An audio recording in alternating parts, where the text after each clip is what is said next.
kuhusiana na hijabu. Hijabu ni vazi ambalo analovaa mwanamke kwa ajili ya kujistiri. Qala Allah Ta'ala ba'da a'udhu billahi minash shaitanir rajim ya ayyuhan nabiy qul li azwajika wa banatika wa nisa'il mu'minina yudnina 'alayhinna min jalabibihinna. Ewe mtume, waambie wake zako na mabinti zako washushe shungi zao kwa maana ya kujistiri.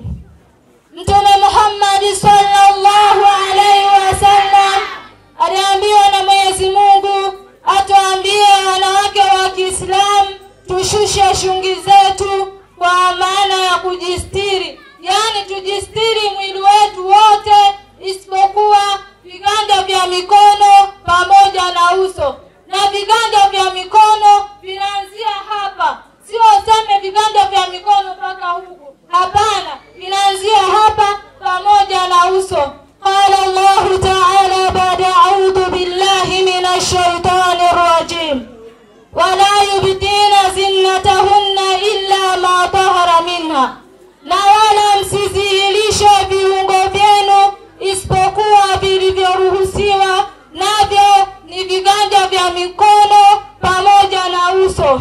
Na hivi viganja vya mikono unatakiwa uviachiwe vikiwa hujajipamba, hujapaka hina wala uso hujajipodoa. Unatakiwa usiachie hicho sura, unatakiwa achie usipokuwa umejipodoa. Nauliza swali mama zanguni.